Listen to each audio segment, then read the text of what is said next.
Recording by Kamaljeet Alvela।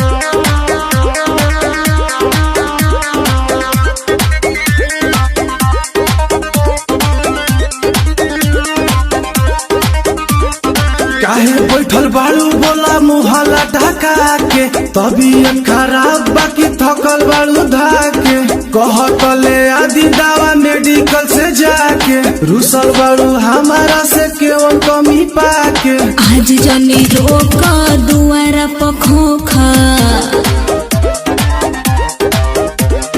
आई भतार जनी हमारा के टोका काहे बैठल बाड़ू बोला मुहला ढका के तबीयत खराब बाकी थकल बाड़ू धाके कहत ले आदि दवा मेडिकल से जाके रुसल बाड़ू हमारा से केवन कमी पाके आज जनी टोका दुआरा पखोखा आइल बा भतार जनी हमारा के रोका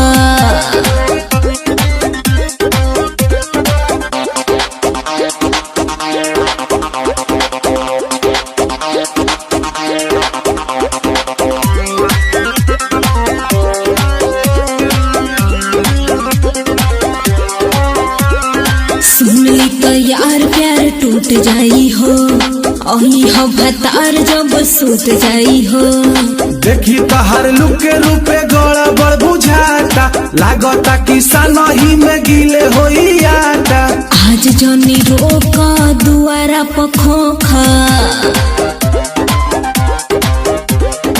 आइल बा भतार जनी हमारा के रोका काहे बैठल बाड़ू बोला मुहला ढका के तबीयत खराब बाकी थकल बाड़ू धाके कहत ले आदि दवा मेडिकल से जाके रुसल बाड़ू हमारा से केवन कमी पाके आज जनी रोका दुआरा पखोखा आइल बा भतार जनी हमारा के रोका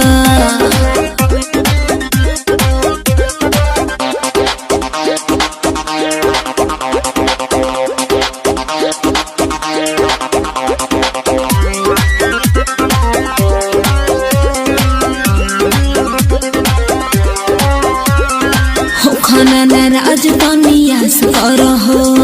आज घर जानू बर्दास करहो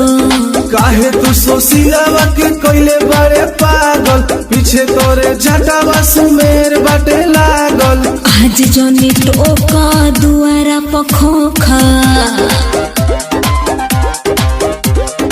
आइल बा भतार जनी हमारा के रोका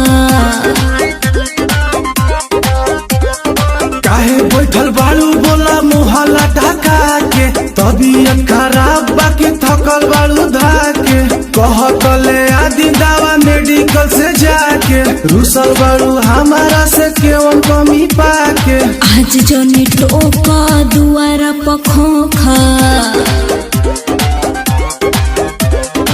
आइल बा भतार जनी हमारा के रोका।